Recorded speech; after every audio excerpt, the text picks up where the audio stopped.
நீராறும் கடலுடுத்த நிலமடந்தை கெழிலொழுகும்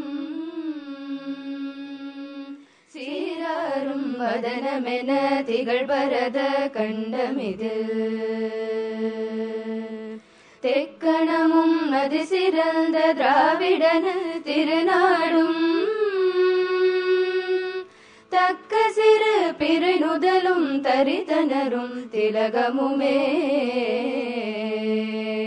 அத்திலக வாசனை போல் அனைத்துலகும் இன்பமுற எத்திசையும் புகழ் மணக்க இருந்த பெரும் தமிழனங்கே தமிழனங்கே உன் சீரிழமை திரும்பியந்து செயல் மறந்து வாழ்த்துதுமே வாழ்த்துதுமே வாழ்த்துதுமே.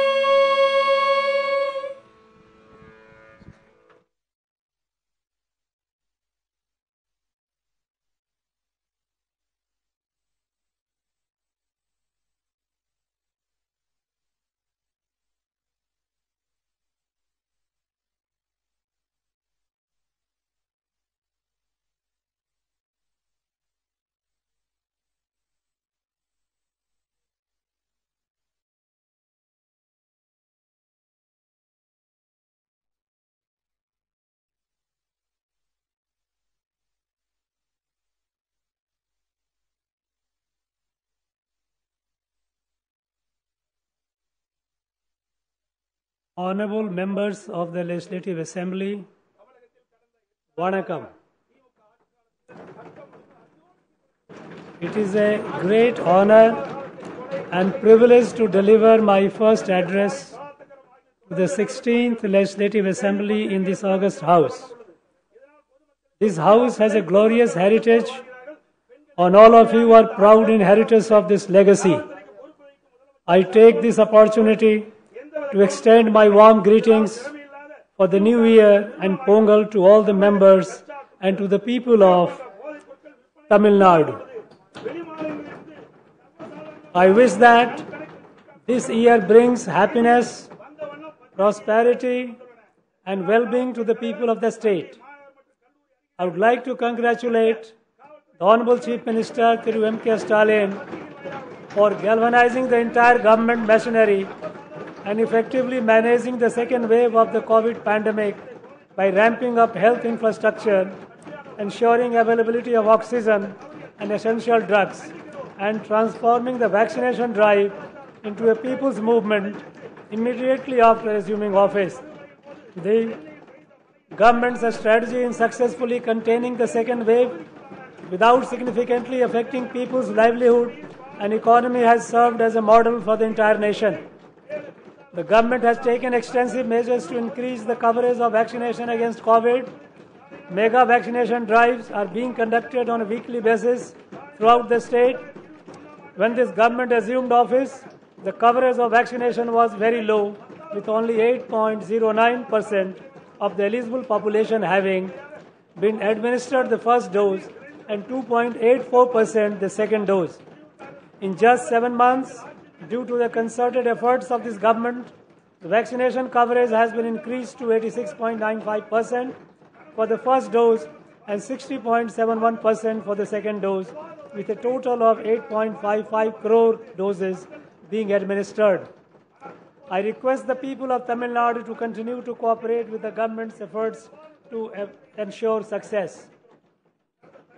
In line with the new policy announced by the Honorable Prime Minister on 25th December last year, the state has expanded the vaccination program to cover children in the age group of 15 to 18 years and will provide precaution dose for frontline staff, health workers, and vulnerable sections above 60 years of age. Recently, the Omicron variant of coronavirus has been identified and reported in many states of India, including Tamil Nadu.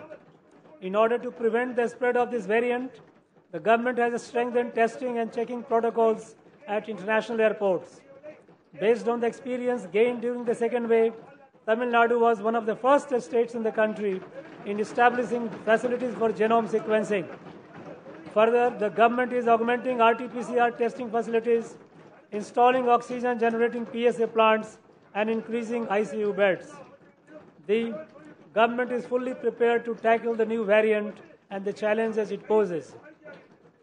The government is providing rupees 25 lakhs ex gratia to the families of frontline workers who lost their lives due to COVID and rupees 5 lakhs to children who have lost their parents. Further, the Tamil Nadu government has ordered an ex gratia of rupees 50,000 from the State Disaster Response Fund to the kin of persons who have lost their lives due to COVID. So far, relief has been provided to 27,432 families. Heeding to the appeal of the Honorable Chief Minister, donations from various quarters have poured into the Chief Minister Public Relief Fund. So far, rupees 543 crore has been received since the government assumed office, and rupees 541.64 crore has been spent towards COVID-related activities. The Chief Minister's Comprehensive Health Insurance Scheme, which was introduced by Muthamid Arinar Kalainar, has been expanded with the annual income ceiling limit being increased from rupees 72,000 to rupees 1,20,000. The government has also extended the insurance scheme to COVID-positive patients to avail all types of treatment free of cost in private hospitals. As a result, 33,117 persons have availed treatment worth rupees 387 crores so far. The government has launched a novel scheme of providing health services at the doorsteps of people, Makkalai Thedi Marutuvam. The scheme was launched with a total outlay of rupees 257 crore to address the increasing incidence of non-communicable diseases such as hypertension and diabetes. So far, 42,99,294 patients have benefited under this scheme. Varumam Kappom Tittam, which was launched by Muthamid Arinar Kalainar, has been revived by this government, and medical camps are being conducted throughout the state under this scheme. With a noble intention of preventing loss of precious lives due to road accidents, the government has launched Inuir Kappom Namai Kakum 48 Tittam. Through this scheme, the government will bear the cost for critical care during the first 48 hours after the accident. In the first phase, 609 hospitals have been enrolled in this scheme. So far, 4,482 accident victims have been provided critical care. Many parts of the state, including Chennai, witnessed unprecedented rains and flooding during the northeast monsoon. Under the direct supervision of the Honorable Chief Minister, there was timely release of surplus water from dams and reservoirs as a precautionary measure. It is praiseworthy that the Honorable Chief Minister led from the front, personally visiting the affected districts and ensuring that immediate relief was provided to the affected people. Due to meticulous planning, deft management, and effective supervision, the loss of life has been minimized. However, there has been extensive damage to roads, bridges, water bodies, and crops. The government has submitted detailed memoranda seeking funds to the tune of rupees 6,230 crores to undertake relief and restoration work. We urge that funds from National Disaster Response Fund be released immediately in order to ameliorate the effects of damage caused by the floods.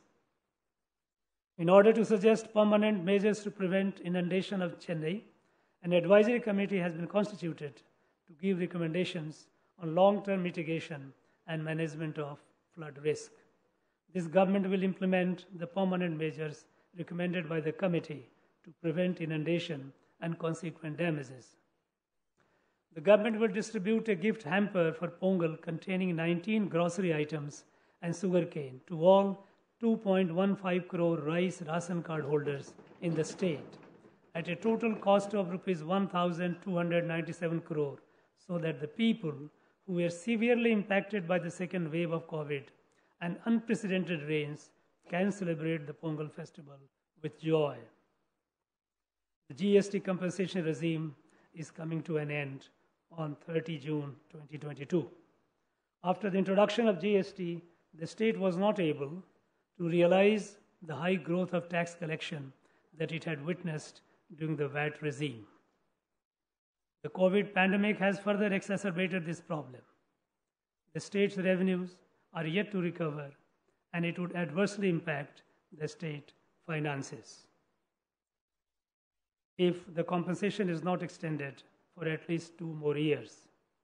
Therefore, this government strongly urges the GST Council and the Finance Ministry of the Government of India to continue the GST compensation at least till 30th June 2024.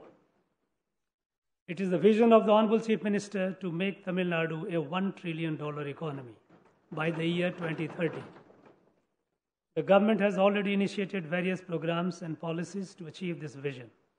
A detailed action plan titled Towards $1 trillion economy will be prepared to ensure that this vision is realized.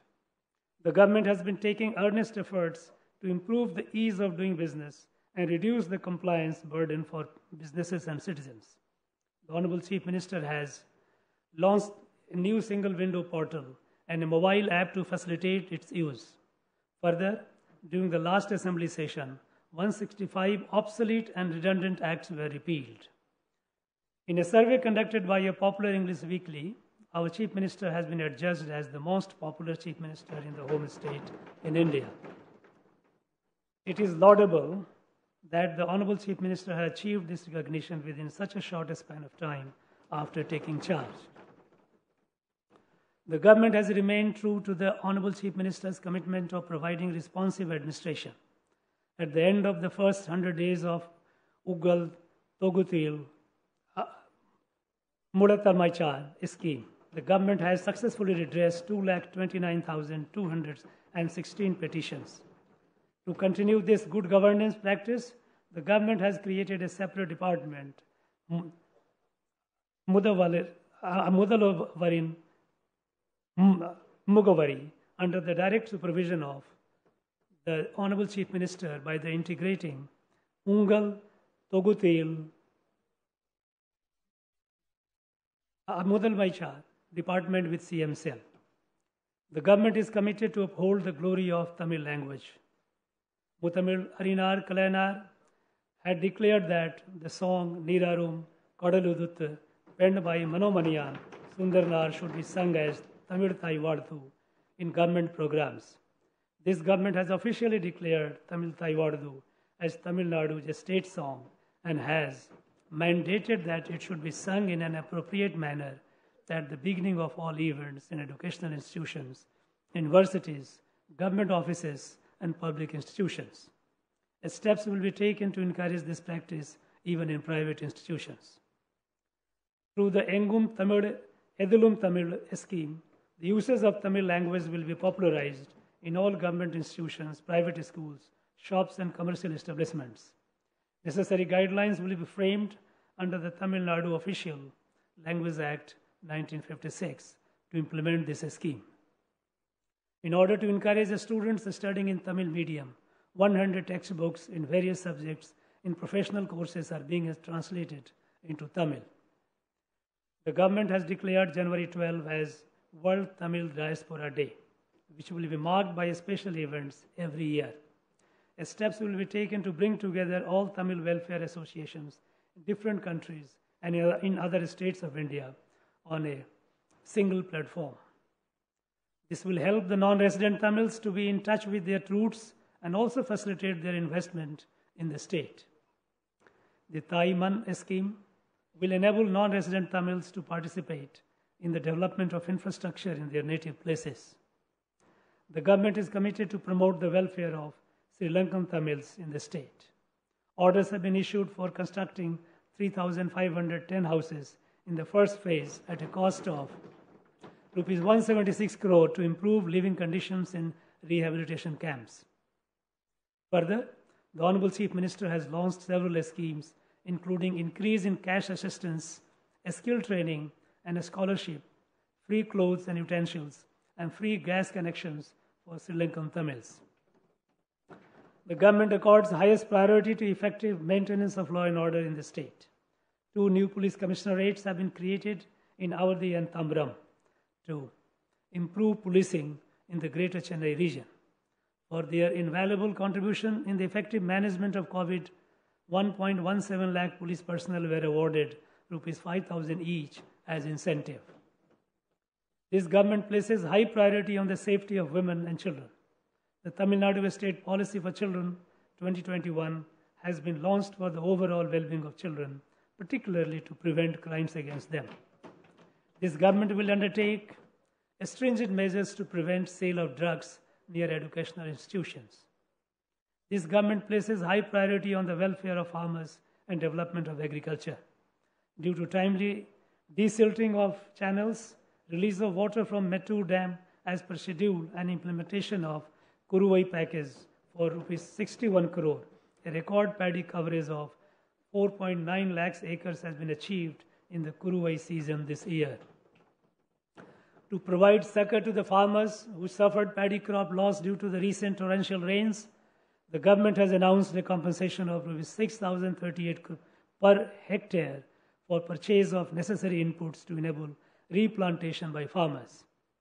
Due to continuous efforts of this government, 25 lakh farmers have been enrolled in the Pradhan Mantri Fasal Bima Yojana, and an area of 37 lakh acres of crop has been ensured. This government is committed to protect and preserve the state's rich biodiversity and natural resources.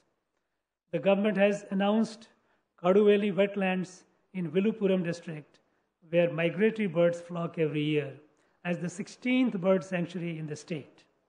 Recently, an eco park at the ecologically important Palikarnai marshland was inaugurated by the Honorable Chief Minister. The Honorable Chief Minister has launched a people's movement, Mindum Manjapai, to create awareness about the ills of single-use plastics and revive the age-old tradition of Tamils to live in harmony with nature. Though Tamil Nadu is endowed with rich mineral resources, the state government does not realize adequate revenues from mining. In fact, revenues from mining have stagnated over the last decade. In order to carry out mining in an ecologically sustainable manner and mobilize revenue for government, a natural resources management plan will be formulated. After many years, we are able to store water at the current permissible limit of 142 feet level in Mulai Periyar Dam for many days continuously. This government will take all necessary measures to restore the full reservoir level, the 152 feet, as per the decreed judgment of the Honorable Supreme Court. While extending constructive cooperation to neighboring states, Tamil Nadu will continue to fight for its rightful share of river waters. This government, which is committed to the welfare of farmers, will never allow construction of Meghadattu Dam by Karnataka across Kaveri River. This government recognizes the vital role played by livestock sector in supplementing farmers' income and providing nutritional security in the rural economy. 7,760 specialized veterinary health care and awareness camps will be conducted to provide free veterinary health care services, particularly in remote villages. It is the paramount duty of this government to ensure the livelihood and safety of fishermen. We strongly urge that immediate steps should be taken to release the 68 fishermen and 75 fishing boats belonging to Tamil Nadu, currently in Sri Lankan custody. To find an amicable solution to this persisting issue, we exhort the External Affairs Ministry of Government of India to take measures to resume direct talks between Indian and Sri Lankan fishermen. To further safeguard our fishermen from natural calamities, this government plans to establish transponders in all mechanized boats in the state to provide seamless communication system. The special allowance for fishermen during the fishing lean period has been enhanced for Rs 5,000 to Rs 6,000 per family. An amount of Rs 74 crore has been disbursed to 1.22 lakh fishermen families this year. The government is committed to providing quality education for all children. A mission mode program, Illam Thedi Kalavi, has been initiated with an initial outlay of around Rs 200 crore to bridge learning losses among students of classes 1 to 8 due to lack of access to a structured education during the lockdown. The program is implemented with the support of volunteers and the community. This program is successfully implemented in 12 districts on a pilot basis and is now being scaled up to the entire state. So far, 80,138 Elam Tadi Kalvi centers have been started. A massive grassroots level exercise has been undertaken to bring dropout children back to school.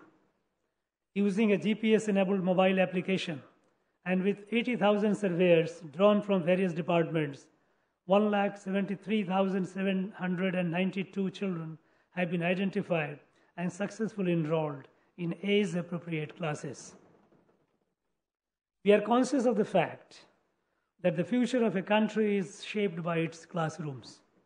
The government is promoting the dual language policy by bringing together a passion for mother tongue, Tamil, and proficiency in the global language English, imbibing values of inclusive growth through social justice for all, developing scientific temper and entrepreneurial spirit for the holistic development of the young generation, and create achievers in arts, literature, and sports. To realize these lofty ideals, a comprehensive scheme will be implemented over the next 5 years to modernize the government schools, which are the backbone of our state's education system. The government will set up smart classrooms in all 24,345 government primary schools, augment infrastructure to accommodate increasing admissions, and create high-tech computer, science, and language laboratories in all 6,992 middle, high, and higher secondary schools. High-speed broadband, connectivity, and well-maintained, clean, and hygienic sanitary complexes will be provided in all schools. In addition, refresher training to teachers with the guidance of eminent academicians in the country and training for development of soft skills of students would be imparted. This government is committed to improving the quality of all higher education institutions in the state. Preparations have already commenced to offer high-quality IT platforms to benefit students and faculty in all universities, arts and science, and engineering colleges. The government is in the process of revamping the syllabus of higher education courses in consultation with experts to improve employability of students. Efforts will be undertaken to improve curriculum and laboratory facilities in polytechnic colleges with the help of industry partners. The government has decided to reimburse all fees, including tuition fee, hostel fee, and counseling fee to government school students admitted to professional courses under 7.5% seats allotted on preferential basis. So far, 8,371 students have been benefited. This scheme will be implemented this year at a cost of Rs 181 crore. The government envisions a data-driven decision support infrastructure for improving governance. The Data Purity Project aims to analyze data across various departments and to ensure that the benefits of government schemes reach the deserving. Implementation of e-office system is in progress, which will enable a speedy disposal and efficient management of files while improving transparency and accountability. A computerized system will be rolled out to effectively manage government assets using appropriate technologies. Tamil Nadu is evolving as a hub for data centers and has attracted an investment of around Rs 30,000 crore. With the objective of attracting more investment and to ease the establishment of data centers, the government has released a new policy, the Data Center Policy 2021. The government is committed to making Tamil Nadu the most preferred investment destination in South Asia. 3 investment conclaves have been conducted in the last 7 months, resulting in 109 MOUs being signed with a cumulative investment of Rs 56,230 crore and a potential employment generation of 174,999 persons. So far, projects to the tune of Rs 21,588 crore have commenced. It is commendable that the state should attract such large investment during the COVID pandemic, and is a testimony to the faith reposed by investors on the government. The Honorable Chief Minister of Tamil Nadu has released 2 new policies: Tamil Nadu Export Promotion Strategy and Tamil Nadu FinTech Policy, which will play a crucial role in achieving a $1 trillion economy by 2030. The medical devices industry has been identified as a sunrise sector, and in order to develop a comprehensive ecosystem for this industry, the government is establishing a medical devices park at Orakdam, spanning 150 acres. The state will be a pioneer by setting up the first large-scale furniture park in the country over an extent of 1,100 acres at Thoothukudi. The government has announced an attractive package of incentives for the industrial units coming up in this park. I am delighted to inform that the first phase of the park will be launched by the Honorable Chief Minister later this month. These two parks will generate employment for around 3 lakh persons. The MSME sector is a major contributor to employment and is a vital engine that propels the economic growth of the state. The government is undertaking several measures to mitigate the COVID-induced crisis and the issue of credit availability to the sector. The Tamil Nadu State Credit Guarantee Scheme of this government will not only encourage commercial banks to lend more to the MSMEs, but also spur non-banking financial companies to reduce their cost of lending. The Agro-Industrial Corridor project will commence next year and will address the industrial infrastructure deficit in Kaveri Delta districts by promoting agro-based industries. Tamil Nadu, a Small Industries Development Corporation Limited, has taken up the development of 5 new industrial estates at a cost of Rs 241 crore. It has also significantly reduced the cost of plots in 31 industrial estates to make them affordable to MSME entrepreneurs. This government is taking steps to provide latest courses in government ITIs to train students for emerging industrial sectors in collaboration with national and international agencies. Recognizing the adverse impact of COVID pandemic on weavers, this government has cleared the rebate claim of Rs 160 crore pending since the last 2 years for weavers cooperative societies. Further, several new initiatives have been undertaken, including development of an e-commerce website and TN Kadi mobile app.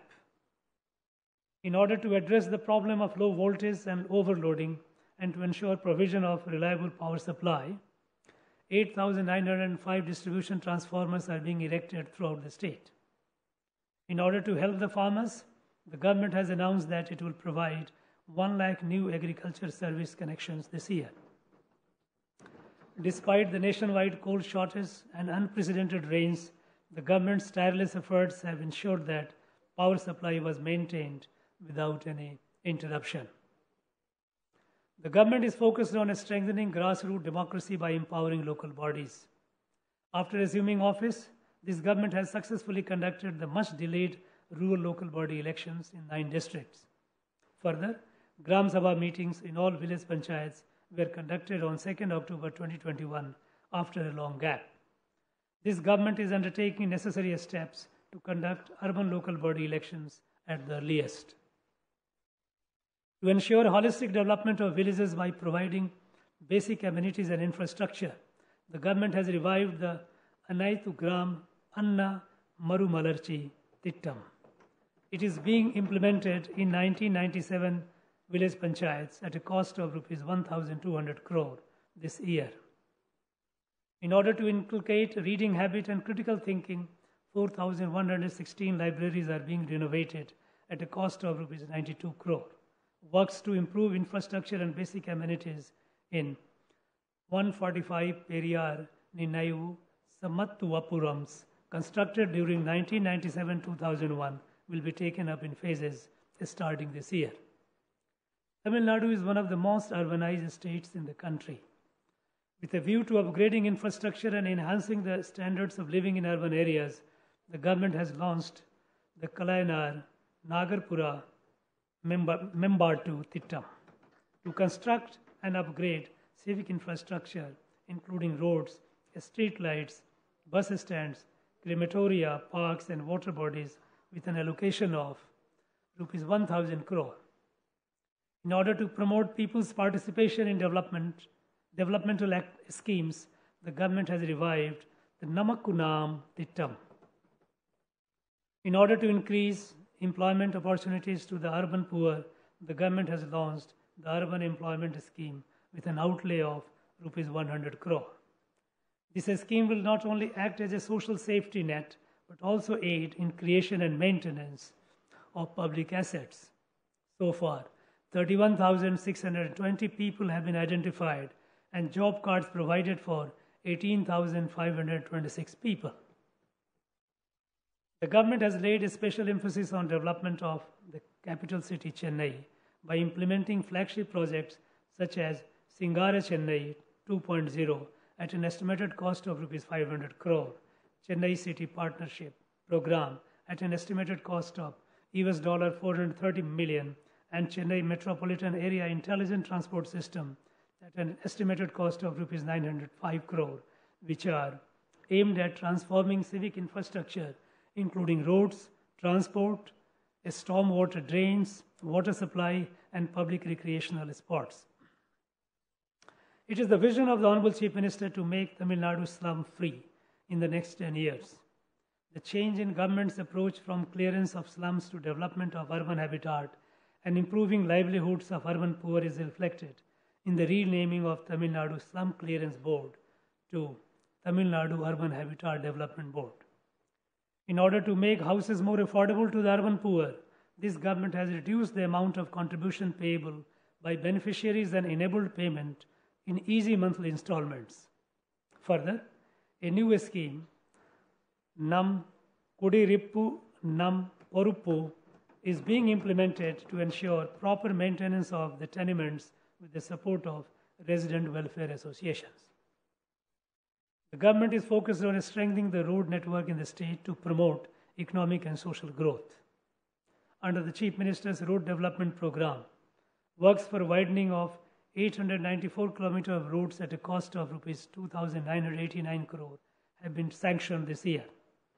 In order to reduce traffic congestion in Chennai, three major works, namely the vehicle underpass on Parangi Malai, Medavakkam Road, multi-level grade separator on Parangi Malai, Pune Mali, Avadi Road, and grade separator at Madhya Kailash Junction at a cost of Rs 407 crore have been sanctioned by the government.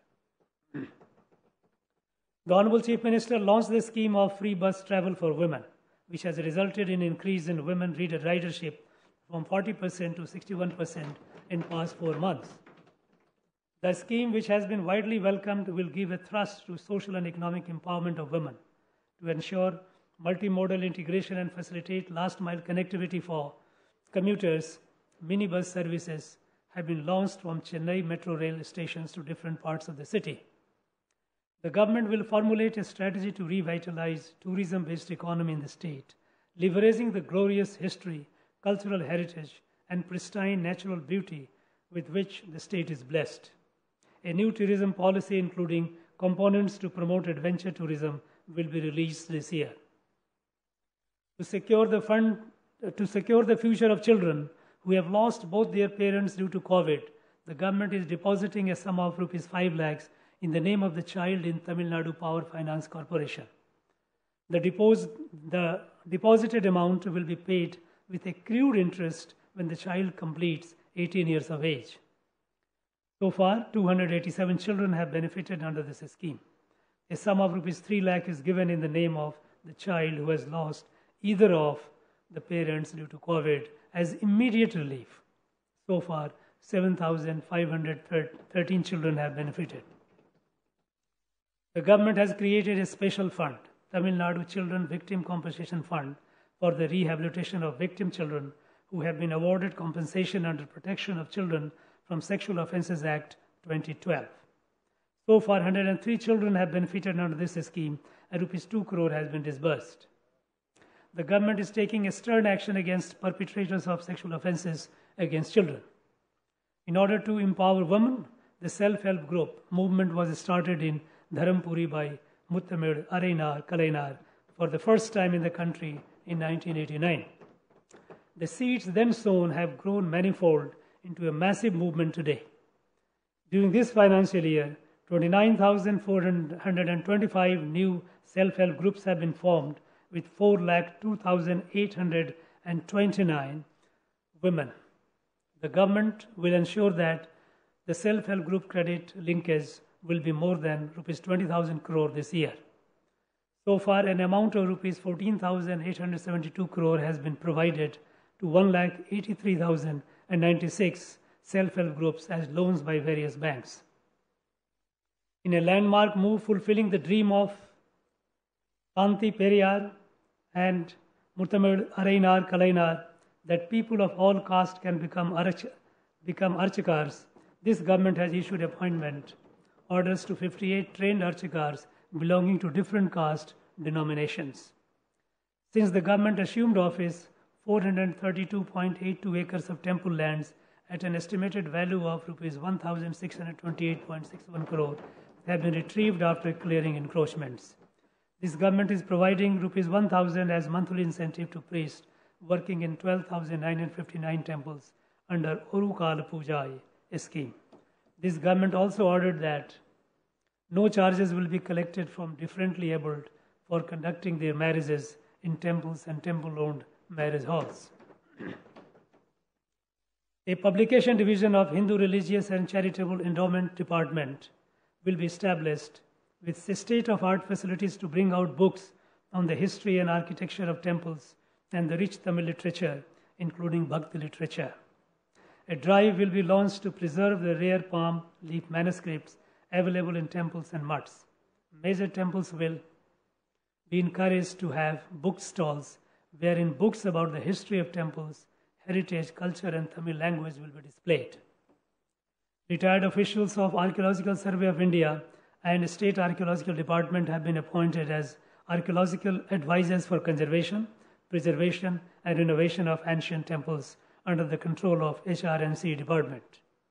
I sincerely appreciate the government for taking proactive steps to safeguard temple lands and effectively manage temple assets. In the recent excavations carried out by the State Archaeological Department, it has been scientifically established that Tanporunai civilization, which thrived on the banks of Tamirparani River, dates back 3,200 years. Works will commence shortly to establish a museum with modern facilities to showcase the rare artifacts found in excavations carried out in Adichalanur, Sivakalai, and Korakai. To protect our archaeological heritage, the government has banned mining activities in the vicinity of archaeological sites and in archaeologically important places. The core ideology of the Dravidian movement is to ensure self-respect, dignity, and social justice for every individual, especially those belonging to the marginalized communities. The Honorable Chief Minister gestures to personally visit the Nari Kurovar and Irular families in their homes and address their grievances. It speaks volume about his personal commitment to this cause. Acting upon a long-standing demand, the government has created the Tamil Nadu State Commission for Scheduled Caste and Scheduled Tribes, a statutory body with autonomous powers for the protection of rights of these communities. This government has taken several steps, including increase in allowances, sanctioning of new hostels, and initiation of training programs for the welfare of students belonging to Adi Dravidar, scheduled tribes, backward classes, most backward classes, and denotified communities.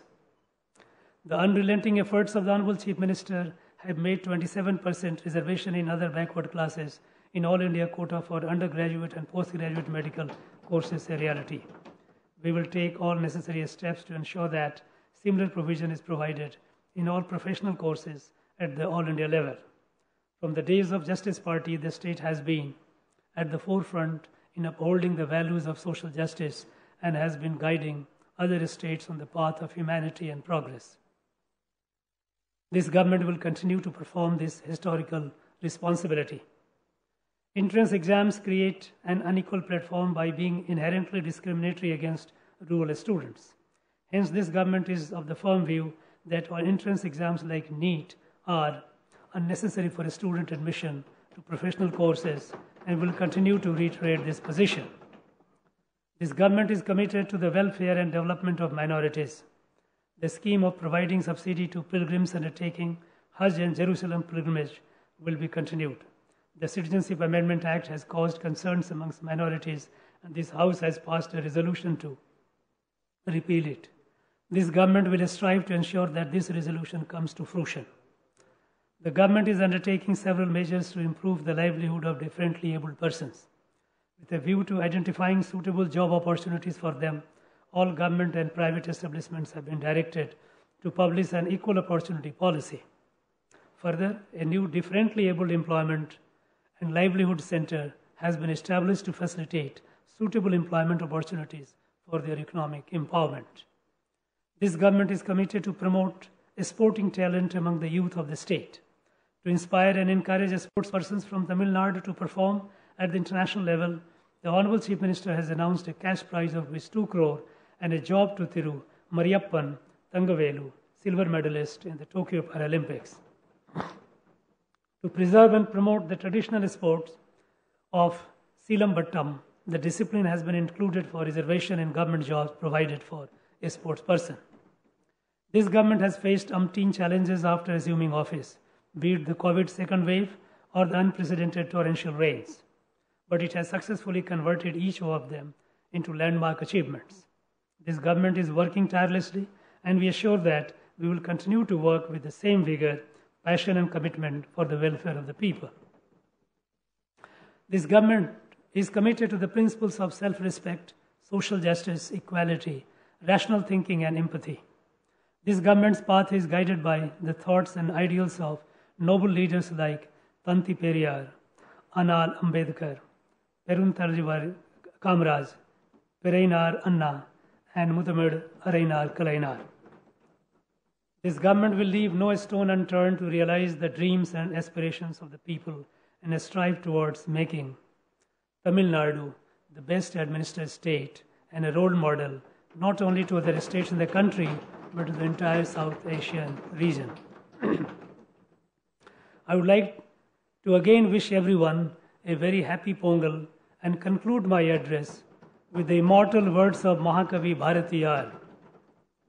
Vadiyat en Tamil, Vadagat Natramidar, Vadiya Bharat Mani Tirunadu. Nandri, Valga Tamil, Jai Hind.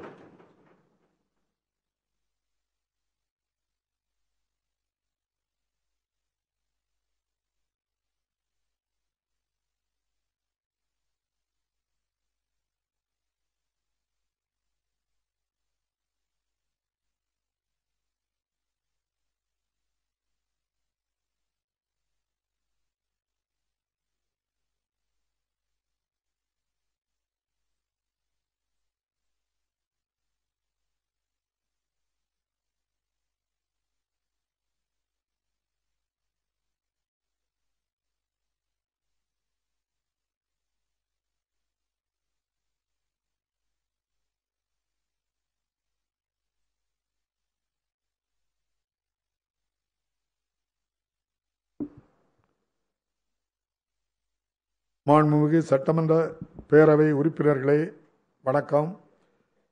இம்மாமன்றத்தின் 16வது சட்டமன்ற கூட்டத்திற்கு என் முதல் உரையை நிகழ்த்துவதை பெரும் பேராக கருதுகிறேன். இம்மாமன்றம் நீண்ட நெடிய பாரம்பரியமும் வரலாறும் கொண்டுள்ளது. நீங்கள் அனைவரும் இந்த பெருமைமிகு தொடர்ச்சியின் வழித்தோன்றல்கள்.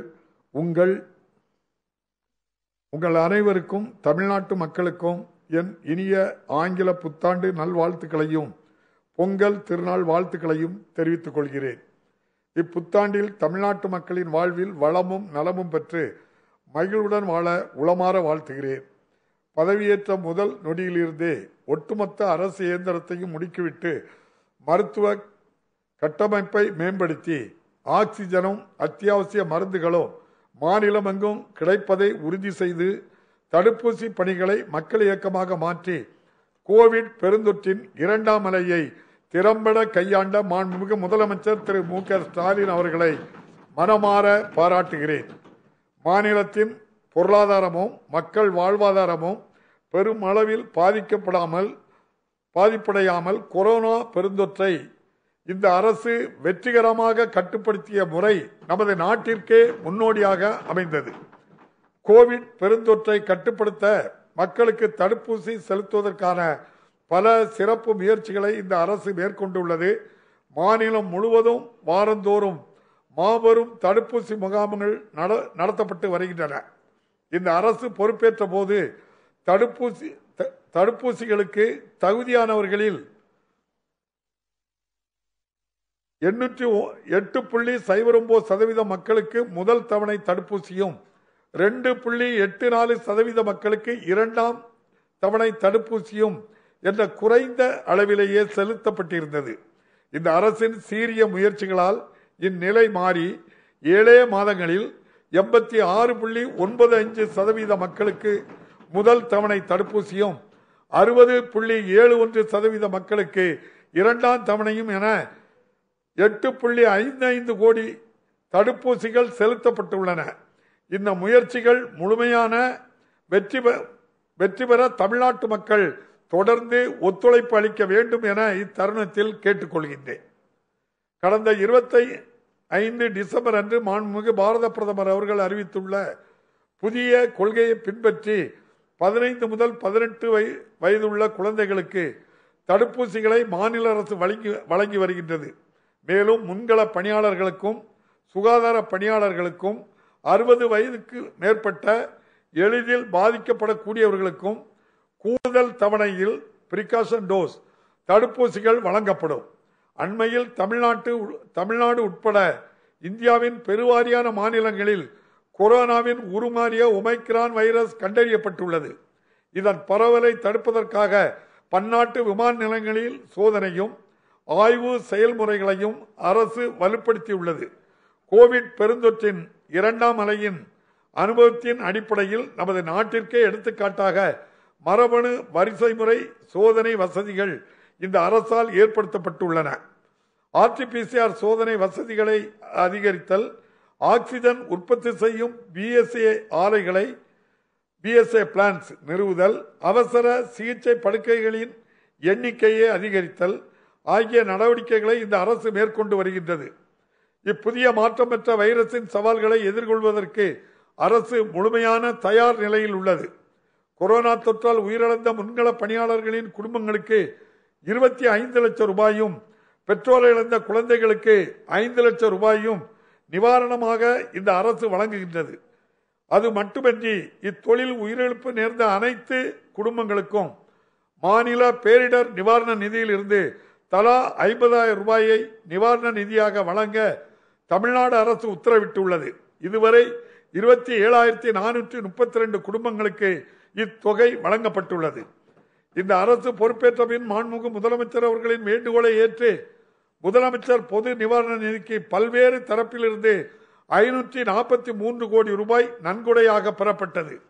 இதிலிருந்து இதுவரை கோவிட் தடுப்பு நிவாரணப் பணிகளுக்கு 541.64 கோடி ரூபாய் செலவிடப்பட்டுள்ளது.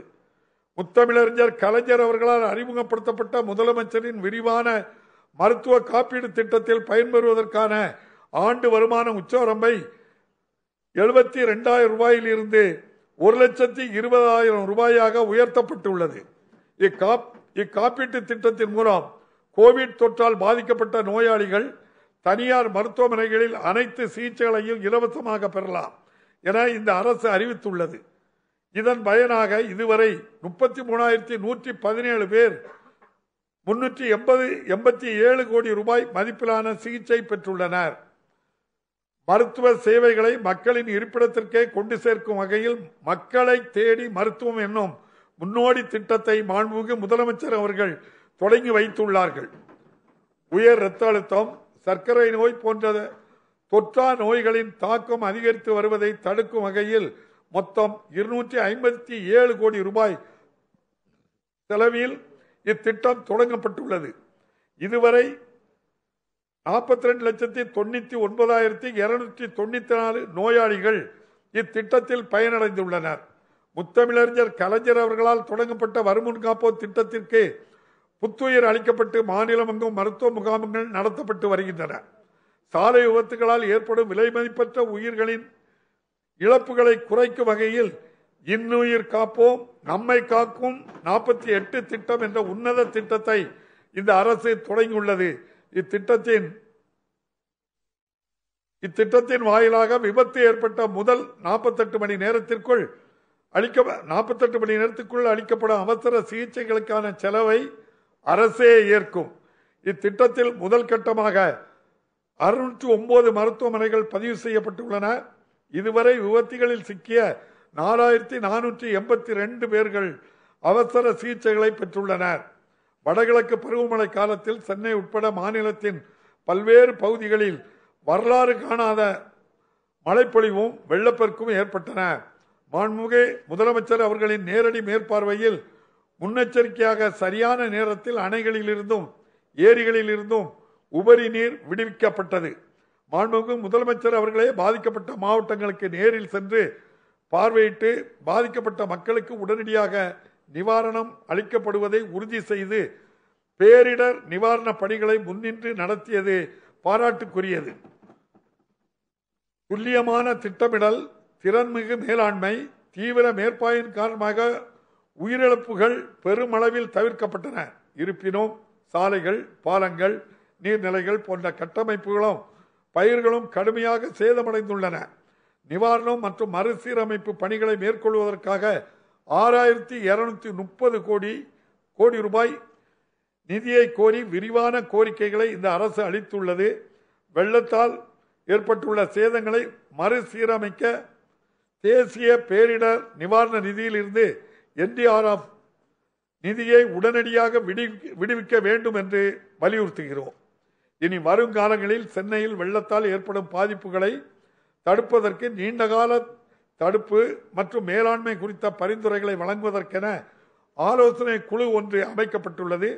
இந்த குழுவின் அறிக்கையை பெற்று வெள்ளத்தில் ஏற்படும் பாதிப்புகளை தணிப்பதற்காக பரிந்துரைக்கப்பட்ட நீண்டகால நடவடிக்கைகளை இந்த அரசு செயல்படுத்தும். கோவிட் பெருந்தொற்றின் 2வது அலையாலும் வரலாறு காணாத மழை வெள்ளத்தாலும் கடுமையாக பாதிக்கப்பட்ட மக்கள் பொங்கல் திருநாளை மகிழ்வுடன் கொண்டாடும் வகையில் 1297 கோடி ரூபாய் செலவில் மாநிலத்தில் உள்ள 2,15,00,000 அரிசி குடும்ப அட்டைதாரர்கள் அனைவருக்கும் 19 மளிகை பொருட்களும் கரும்பும் அடங்கிய பொங்கல் பரிசு தொகுப்பு அரசால் வழங்கப்பட்டு வருகின்றது. மாநிலத்திற்கு வழங்கப்படும் சரக்கு மற்றும் சேவை வரி இழப்பீடு 30/6/2022 அன்று முடிவுக்கு வருகின்றது. முந்தைய மதிப்பு கூட்டு வரி முறையை செயல்படுத்திய போது அதிக வரி வசூல் வளர்ச்சி வீதத்தை மாநிலம் கண்டது. ஆனால் சரக்கு மற்றும் சேவை வரி அறிமுகப்படுத்தப்பட்ட பின்னர் அத்தகைய வளர்ச்சி வீதத்தை அடைய இயலவில்லை. கோவிட் பெருந்தொற்றினால் இந்த நிலை மேலும் மோசமடைந்துள்ளது. மாநிலத்தின் வருவாய் இயல்பு நிலைக்கு திரும்பாததால் குறைந்தபட்சம் 2 ஆண்டுகளுக்கு இந்த இழப்பீடு வழங்குவதை தொடராவிட்டால் இது மாநில அரசுகளின் நிதி நிலையை பெருமளவில் பாதிக்கும். எனவே சரக்கு மற்றும் சேவை வரி இழப்பீடு வழங்குவதை குறைந்தபட்சம் 30/6/2024 வரை நீட்டிக்க வேண்டும் என சரக்குகள் மற்றும் சேவைகள் வரி மன்றத்தையும் ஒன்றிய நிதி அமைச்சகத்தையும் இவ்வரசு வலியுறுத்தும். 2030 ஆண்டிற்குள் தமிழ்நாட்டின் பொருளாதாரம் $1,00,000 கோடி $1 டிரில்லியன் என்ற இலக்கை எய்த வேண்டும் என்பதில் மாண்புமிகு முதலமைச்சர் அவர்கள் உறுதியாக உள்ளார். இதற்காக பல்வேறு திட்டங்களையும் கொள்கைகளையும் அரசு ஏற்கனவே தொடங்கியுள்ளது. இந்த இலக்கை நிறைவேற்ற $1,00,000 கோடி பொருளாதாரத்தை நோக்கி என்ற விரிவான செயல் திட்டம் ஒன்று தயாரிக்கப்படும். தொழில் நடத்துவதை எளிதாக்குவதற்கும் பொதுமக்கள் நிறுவனங்களின் இணக்க சுமையை குறைப்பதற்கும் பல தீவிர முயற்சிகளை இந்த அரசு எடுத்து வருகின்றது. புதிய ஒற்றைச்சாளர இணைய முகப்பையும் அதை எளிதாக செயல்படுத்துவதற்கு அலைபேசி செயலி ஒன்றையும் மாண்புமிகு முதலமைச்சர் அவர்கள் அறிமுகப்படுத்தியுள்ளார். மேலும் கடந்த சட்டமன்ற அமர்வின் போது 165 காலாவதியான தேவையற்ற சட்டங்கள் ரத்து செய்யப்பட்டுள்ளன. புகழ்பெற்ற ஆங்கில வார இதழ் ஒன்று மேற்கொண்ட ஆய்வில் சிறந்த முதலமைச்சர் என மாநில மக்கள் மனத்தில் இடம்பெற்ற முதலமைச்சர் என்ற தலைப்பில் நமது முதலமைச்சர் இந்தியாவிலேயே முதலிடத்தை பெற்றுள்ளார். பதவிக்கு வந்த மிக குறுகிய காலத்திலேயே இத்தகைய சாதனை புரிந்துள்ளது மிகவும் பாராட்டிற்குரியது. மக்களின் குறைகளை உடனுக்குடன் தீர்ப்போம் என்று மாண்புமிகு முதலமைச்சர் அவர்கள் அளித்த வாக்குறுதியை நினைவில் கொண்டு இந்த அரசு செயல்படுகிறது. உங்கள் தொகுதியில் முதலமைச்சர் திட்டத்தின் மூலம் 100 நாட்கள் முடிவில் 2,29,216 மனுக்களுக்கு மன நிறைவு அளிக்கும் வகையில் தீர்வுகள் காணப்பட்டன.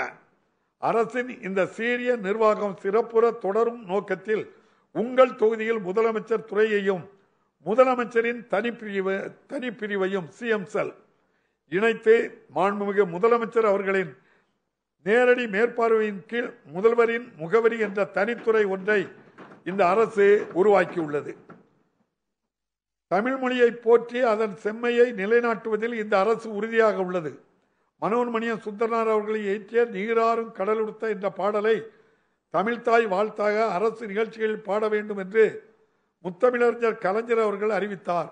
இப்பாடலை தமிழ்நாட்டின் மாநில பாடலாக ஸ்டேட் சாங் அதிகாரப்பூர்வமாக அறிவித்து இந்த அரசு ஆணையிட்டுள்ளது. அதன்படி கல்வி நிறுவனங்கள், பல்கலைக்கழகங்கள், அரசு அலுவலகங்கள், பொது நிறுவனங்கள் ஆகியவற்றில் நடைபெறும் அனைத்து பொது நிகழ்ச்சிகளின் தொடக்கத்தில் தக்க முறைப்படி தமிழ்தாய் வாழ்த்து கட்டாயமாக பாடப்பட வேண்டும். தனியார் அமைப்புகளிலும் இத்தகைய நடைமுறையை ஊக்குவிப்பதற்கு உரிய நடவடிக்கைகள் எடுக்கப்படும்.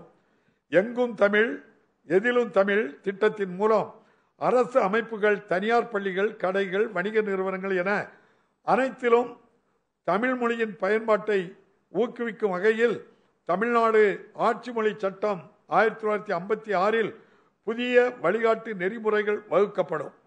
தமிழ் வழியில் படிக்கும் மாணவர்களை ஊக்குவிக்கும் வகையில் மருத்துவம், பொறியியல் போன்ற தொழிற் படிப்புக்கான 100 பாட புத்தகங்கள் தமிழில் மொழிபெயர்க்கப்பட்டு வருகின்றன. ஜனவரி 12ஆம் நாள் அயலக தமிழர் நாளாக அரசால் அறிவிக்கப்பட்டுள்ளது. இந்நாள் ஒவ்வொரு ஆண்டும் சிறப்பு நிகழ்ச்சியுடன் கொண்டாடப்படும். பல்வேறு நாடுகளிலும் இந்தியாவின் பிற மாநிலங்களிலும் உள்ள தமிழ்நல சங்கங்கள் அனைத்தையும் ஒருங்கிணைப்பதற்கான நடவடிக்கைகள் மேற்கொள்ளப்படும். இதன் மூலம் அயலக தமிழர்களுக்கு தாய் தமிழகத்துடன் உள்ள உறவு வலுப்பெறுவதுடன் தமிழ்நாட்டிற்கு அதிக அளவில் முதலீடுகளை ஈர்க்கவும் உதவும். அயலக தமிழர்கள் அவர்களது சொந்த ஊர்களில் கட்டமைப்புகளின் மேம்பாட்டிற்கு உதவுவதற்கு தாய்மண் திட்டம் வழிவகை செய்யும். தமிழ்நாட்டில் வசிக்கும் இலங்கை தமிழர்களின் நலனை பேணி காப்பதில் இந்த அரசு முனைப்பாக உள்ளது. இலங்கை தமிழர் மறுவாழ்வு முகாம்களின் வாழ்விட சூழலை மேம்படுத்தும் வகையில் முதற்கட்டமாக 176 கோடி ரூபாய் செலவில் 3510 புதிய வீடுகளை கட்டுவதற்கான ஆணைகள் வழங்கப்பட்டுள்ளன. மேலும் உயர்த்தப்பட்ட பணக்கொடைகள், திறன் மேம்பாட்டு பயிற்சி, கல்வி ஊக்கத்தொகை, இலவச ஆடைகள், பாத்திரங்கள், இலவச எரிவாயு இணைப்பு போன்ற பல்வேறு நலத்திட்டங்களை மாண்புமிகு முதலமைச்சர் அவர்கள் தொடங்கி வைத்துள்ளார்கள். மாநிலத்தில் சட்டம் ஒழுங்கை திறம்பட நிலைநாட்டுவதற்கு இந்த அரசு முன்னுரிமை அளித்து வருகின்றது. பெருநகர சென்னை பகுதியில் காவல்துறையின் செயல்பாட்டை மேம்படுத்துவதற்கு ஆவடியிலும் தாம்பரத்திலும் 2 புதிய காவல் ஆணையரகங்களை அரசு தொடங்கியுள்ளது.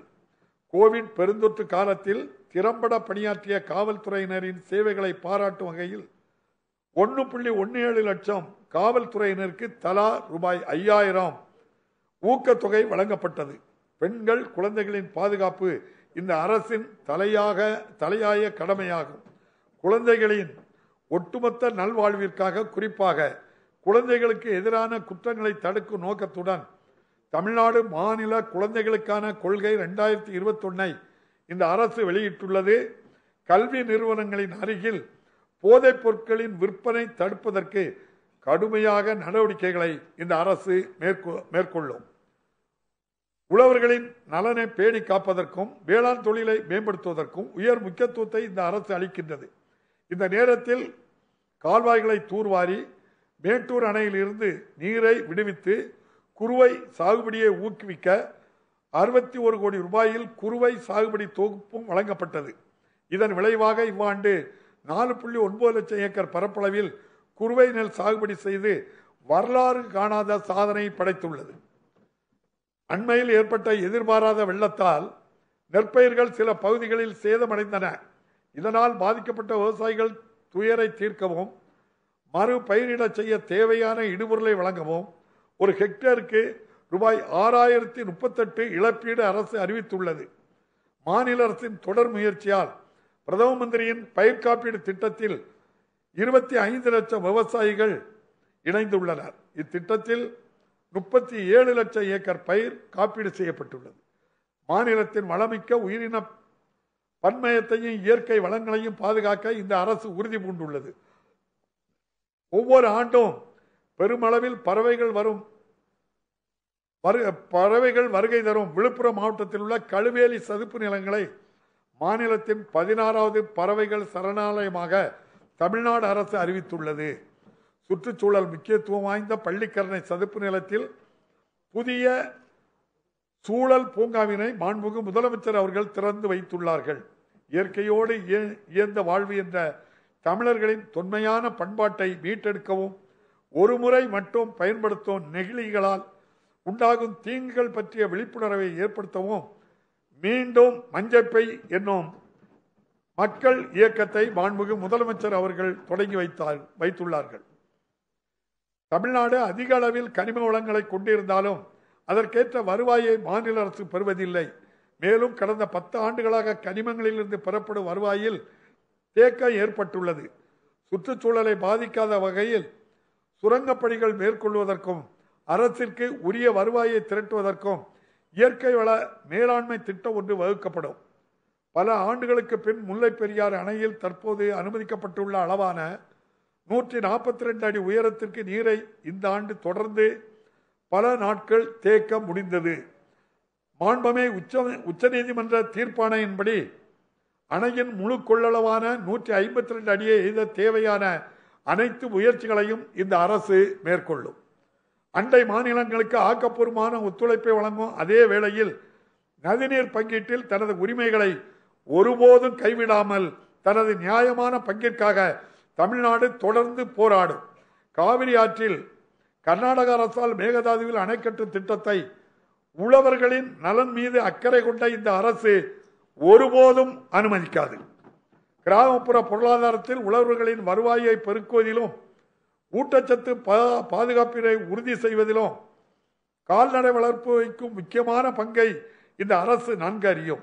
இலவச கால்நடை மருத்துவ வசதிகளை வழங்குவதற்காக குறிப்பாக தொலைதூர கிராமங்களில் 7760 சிறப்பு கால்நடை மருத்துவ விழிப்புணர்வு முகாம்கள் நடத்தப்படும். நமது மீனவர்களின் வாழ்வாதாரத்தையும் பாதுகாப்பையும் உறுதி செய்வது இந்த அரசின் முக்கிய குறிக்கோளாகும். தற்போது இலங்கையில் காவலில் உள்ள தமிழ்நாட்டைச் சேர்ந்த 68 மீனவர்களையும் 75 மீன்பிடி படகுகளையும் விடுவிப்பதற்கு தேவையான அனைத்து நடவடிக்கைகளையும் உடனடியாக எடுக்க வேண்டும் என்று வலியுறுத்துகின்றோம். தொடர்ந்து ஏற்படும் இந்நிகழ்வுகளுக்கு சுமூகமான தீர்வு காண இந்திய மீனவர்களுக்கும் இலங்கை மீனவர்களுக்கும் நேரடி பேச்சுவார்த்தை மீண்டும் தொடங்க ஆவண செய்ய வேண்டும் என்று வெளியுறவுத்துறை அமைச்சகத்தை கேட்டுக்கொள்கிறோம். மேலும் இயற்கை சீற்றங்களில் இருந்து நமது மீனவர்களை பாதுகாப்பதற்காக தடையில்லா தகவல் தொடர்பு அமைப்புகளை வழங்க மாநிலத்தில் உள்ள அனைத்து இயந்திர படகுகளிலும் தகவல் தொடர்பு கருவிகளை டிரான்ஸ்பாண்டர்ஸ் நிறுவ இந்த அரசு திட்டமிட்டுள்ளது. மீன்பிடி குறைவு காலத்தில் மீனவர்களுக்கு வழங்கப்படும் சிறப்பு உதவித்தொகை ஒரு குடும்பத்துக்கு ரூபாய் 5000 இருந்து 6000 ரூபாயாக உயர்த்தப்பட்டு இந்த ஆண்டில் 1.22 லட்சம் மீனவர் குடும்பங்களுக்கு ரூபாய் 74 கோடி ரூபாய் வழங்கப்பட்டுள்ளது. அனைத்து குழந்தைகளுக்கும் தரமான கல்வியை வழங்குவதில் அரசு உறுதியாக உள்ளது. ஊரடங்கு காலத்தின் போது மாணவர்கள் பள்ளிக்கூடம் செல்ல இயலாததால் 1 முதல் 8 வகுப்பு மாணவர்களுக்கு ஏற்பட்ட கற்றல் இழப்புகளை ஈடு செய்வதற்காக இல்லம் தேடி கல்வி என்ற முன்னோடி திட்டம் சுமார் 200 கோடி ரூபாய் மதிப்பீட்டில் தொடங்கப்பட்டுள்ளது. மக்களின் பங்களிப்புடன் தன்னார்வலர்கள் மூலமாக 12 மாவட்டங்களில் முன்மாதிரி அடிப்படையில் சிறப்பாக செயல்பட்டு வரும் திட்டம் தற்போது மாநிலம் முழுவதும் விரிவுபடுத்தப்பட்டு வருகின்றது.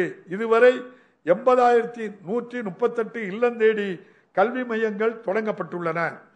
இடைநின்ற குழந்தைகள் மீண்டும் பள்ளிக்கு அழைத்து வருவதற்கான நடவடிக்கை பெருமளவில் மேற்கொள்ளப்பட்டுள்ளன.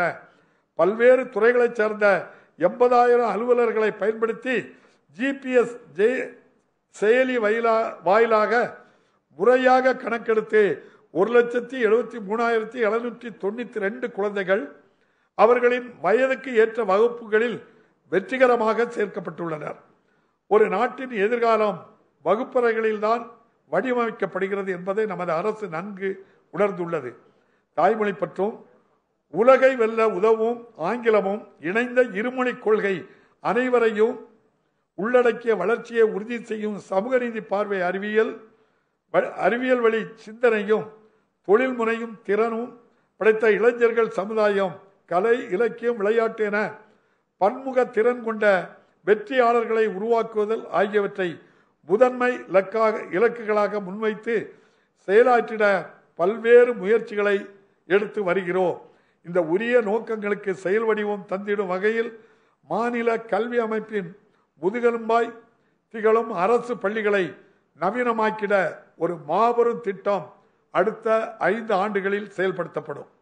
தமிழ்நாட்டில் உள்ள 24,345 அரசு தொடக்க பள்ளிகள் அனைத்திலும் திறன்மிகு வகுப்பறைகள், ஸ்மார்ட் கிளாஸ் ரூம்ஸ், உயர்ந்து வரும் மாணவர் சேர்க்கைக்கேற்ப புதிய கட்டடங்கள், 6,992 நடுநிலை, உயர்நிலை, மேல்நிலை பள்ளிகளிலும் உயர் தொழில்நுட்ப கணினி ஆய்வகங்கள், நவீன அறிவியல் மற்றும் தொழில் ஆய்வகங்கள் அனைத்து பள்ளிகளுக்கும் அகன்ற அலைவரிசை பிராட்பேண்ட் வசதி, தூய்மையான பராமரிப்புடன் கூடிய சுகாதார வளாகங்கள் உருவாக்கப்படும். இவை மட்டுமன்றி நாட்டின் தலைசிறந்த கல்வியாளர்களின் வழிகாட்டுதலுடன் ஆசிரியர்களுக்கான புத்தாக்க பயிற்சிகளும் மாணவர்களுக்கான மென்திறன் வளர்ப்பும் பயிற்சிகளும் வழங்கப்படும். மாநிலத்தில் உள்ள அனைத்து உயர்கல்வி நிறுவனங்களின் தரத்தை மேம்படுத்த இந்த அரசு முனைந்துள்ளது. கலை மற்றும் அறிவியல் பொறியியல் கல்லூரிகள், அனைத்து பல்கலைக்கழகங்களில் உள்ள பேராசிரியர்களும் மாணவர்களும் பயனடையும் வகையில் உயர்தர கல்வி தொழில்நுட்ப தளங்களை அமைப்பதற்கான நடவடிக்கைகள் தொடங்கப்பட்டுள்ளன.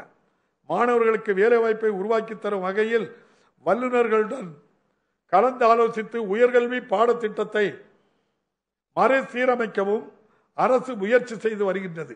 இது தவிர தொழில்துறையின் உதவியுடன் பல் தொழில்நுட்ப கல்லூரிகளில் பாடத்திட்டத்தையும் ஆய்வக வசதிகளையும் மேம்படுத்த நடவடிக்கைகள் மேற்கொள்ளப்படும்.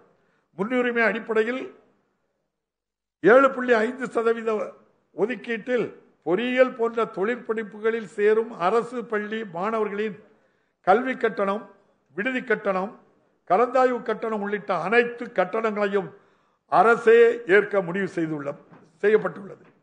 இதனால் இதுவரை 8,371 மாணவர்கள் பயனடைந்துள்ளனர். இவ்வாண்டில் இத்திட்டத்தை செயல்படுத்த 181 கோடி ரூபாய் செலவிடப்பட்டுள்ளது. தரவுகளின் அடிப்படையில் முடிவுகளை எடுப்பதற்கான கட்டமைப்பை உருவாக்கி நிர்வாக திறனை மேம்படுத்துவதே அரசின் நோக்கமாகும். பல்வேறு துறைகளின் தரவுகளை ஒருங்கிணைத்து ஆராய்வதன் மூலம் அரசு திட்டங்களின் பலன்களை உரிய பயனாளிகளுக்கு கொண்டு செல்வதே தரவு தூய்மை திட்டத்தின் நோக்கமாகும். வெளிப்படைத்தன்மையையும் பொறுப்புணர்வையும் மேம்படுத்தி கோப்புகளின் மீது விரைவாக முடிவெடுக்கவும் மின் அலுவலக முறையை ஆபீஸ் செயல்படுத்துவதற்கான பணிகள் மேற்கொள்ளப்பட்டு வருகின்றன. அரசின் சொத்துக்களை திறம்பட மேலாண்மை செய்வதற்கு தகுந்த தொழில்நுட்பத்துடன் கூடிய கணினிமயமாக்கப்பட்ட அமைப்பு ஒன்றும் செயல்பாட்டிற்கு கொண்டு வரப்படும். தரவு மையங்களில் டேட்டா சென்டர்ஸ் 30,000 கோடி ரூபாய் அளவிலான முதலீட்டை ஈர்த்து தரவு மைய முதலீடுகளின் முகவரியாக தமிழ்நாடு உருவெடுத்துள்ளது. மேலும் அதிக முதலீட்டை ஈர்ப்பதற்கும் தரவு மையங்கள் அமைப்பதற்கும் எளிதாக்குவதற்கும் தரவு மைய கொள்கை 2021 என்ற புதிய கொள்கையை அரசு வெளியிட்டுள்ளது. தெற்காசியாவிலேயே முதலீடுகளுக்கு உகந்த முதல் முகவரியாக தமிழ்நாட்டை மாற்றிட இந்த அரசு உறுதியாக உள்ளது. இந்த அரசு பொறுப்பேற்ற பின் கடந்த 7 மாதங்களில் 3 முதலீட்டாளர்கள் மாநாடுகளை நடத்தியது. இதன் பயனாக 56,230 கோடி ரூபாய் முதலீட்டில் 1,74,999 நபர்களுக்கு வேலைவாய்ப்புகளை உருவாக்கக்கூடிய 109 புரிந்துணர்வு ஒப்பந்தங்கள் கையெழுத்திடப்பட்டுள்ளன. இதில் இதுவரை 21,508 கோடி ரூபாய் மதிப்பிலான திட்டங்கள் தொடங்கப்பட்டுள்ளன. கோவிட் பெருந்தொற்று காலத்திலும் கூட இத்தகைய பெருமளவு முதலீடுகளை தமிழ்நாடு ஈர்த்துள்ளது என்பது குறிப்பிடத்தக்கது. இந்த அரசின் மீது தொழில் முனைவோர்கள் கொண்டுள்ள நம்பிக்கை நற்சான்றாக அமைந்துள்ளது. தமிழ்நாடு ஏற்றுமதி ஊக்குவிப்பு கொள்கை, தமிழ்நாடு நிதிநுட்ப பின்டெக் கொள்கை ஆகிய இரண்டும் புதிய கொள்கைகளை மாண்புமிகு முதலமைச்சர் அவர்கள் வெளியிட்டுள்ளார்.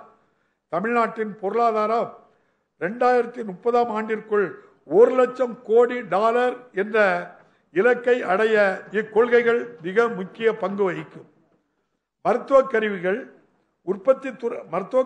உற்பத்தி துறை ஒரு வளர்ந்து வரும் துறையாக கண்டறியப்பட்டுள்ளது. இந்த தொழிலுக்கு உகந்த சூழலை உருவாக்குவதற்காக ஒரக்கடத்தில் 150 ஏக்கர் பரப்பளவில் மருத்துவ கருவிகள் பூங்கா ஒன்றை அரசு அமைத்து வருகின்றது. நமது நாட்டிற்கே முன்னோடியாக ஒரு மாபெரும் அரைகலன் பூங்காவினை பர்னிச்சர் பார்க் தூத்துக்குடியில் 1100 ஏக்கர் பரப்பளவில் இந்த அரசு அமைத்து வருகின்றது. இந்த பூங்காவில் தொழில் தொடங்க முன்வரும் முதலீட்டாளர்களுக்கு சிறப்பு சலுகைகள் அறிவிக்கப்பட்டுள்ளன. இந்த பூங்காவின் முதல் கட்ட பணிகளை இம்மாத இறுதிக்குள் மாண்புமிகு முதலமைச்சர் அவர்கள் தொடங்கி வைக்க உள்ளார் என்பதை மகிழ்ச்சியுடன் தெரிவித்துக் கொள்கிறேன்.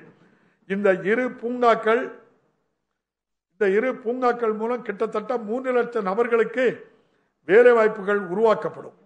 மாநிலத்தின் பொருளாதார வளர்ச்சிக்கும் வேலை வாய்ப்புகளை அளிப்பதிலும் ஒரு முக்கிய காரணியாக குறு சிறு நடுத்தர தொழில் நிறுவனங்கள் துறை விளங்கி வருகிறது. குறு சிறு நடுத்தர தொழில்கள் நிறுவனங்களுக்கு கோவிட் பெருந்தொற்றால் ஏற்பட்ட நெருக்கடிகளை களையவும் கடன் பெறுவதில் உள்ள சிக்கல்களை தீர்க்கவும் இந்த அரசு பல விரைவான நடவடிக்கைகளை எடுத்து வருகின்றது.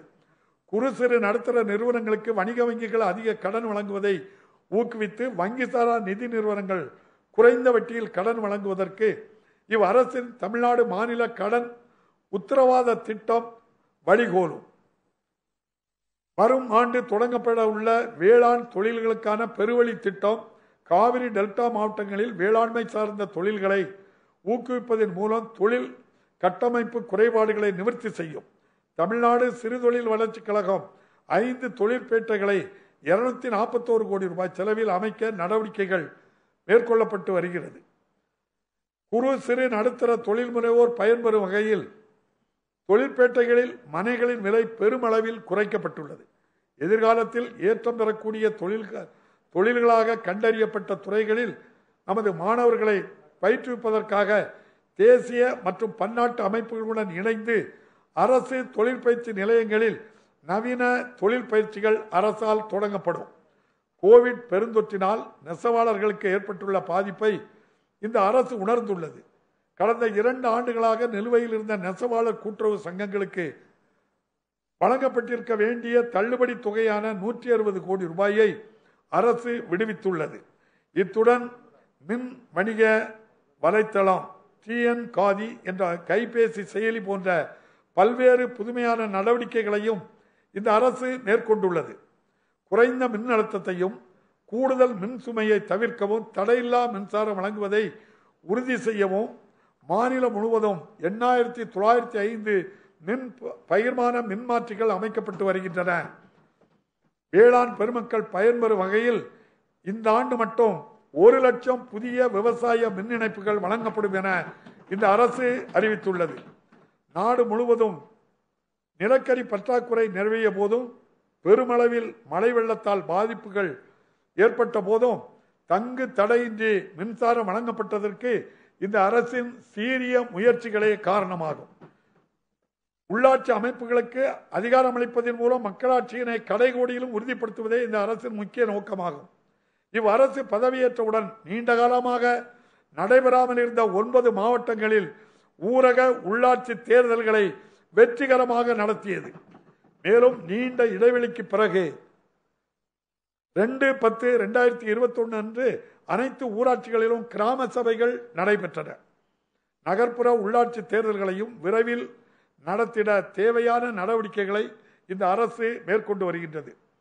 அடிப்படை கட்டமைப்பு வசதிகளை வழங்குவதன் மூலம் கிராமங்களின் முழுமையான வளர்ச்சியை உறுதி செய்வதற்காக அனைத்து கிராம அண்ணாமலர்ச்சி திட்டத்திற்கு இந்த அரசு புத்துயிர் அளித்துள்ளது.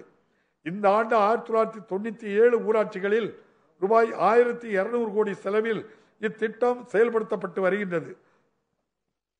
புத்தகங்களை வாசிக்கும் பழக்கத்தையும் பகுத்தறிவு சிந்தனையையும் ஊக்குவிப்பதற்காக 4116 கிராமப்புற நூலகங்கள் ரூபாய் 92 கோடி மதிப்பீட்டில் புனரமைக்கப்பட இருக்கின்றன. 1997 ஆண்டு முதல் 2001 ஆண்டு வரை கட்டப்பட்ட 145 பெரியார் நினைவு சமத்துவபுரங்களின் கட்டமைப்பை மேம்படுத்தும் பணிகள் இந்த ஆண்டு முதல் படிப்படியாக செயல்படுத்தப்படும். நாட்டில் நகர்ப்புறங்கள் அதிகமுள்ள மாநிலங்களில் தமிழ்நாடு ஒன்றாகும். நகர்ப்புறங்களில் மக்களின் வாழ்க்கை தரத்தை உயர்த்துவதற்கும் கட்டமைப்பு வசதிகளை மேம்படுத்துவதற்கும் இந்த அரசு தீர்மானித்துள்ளது.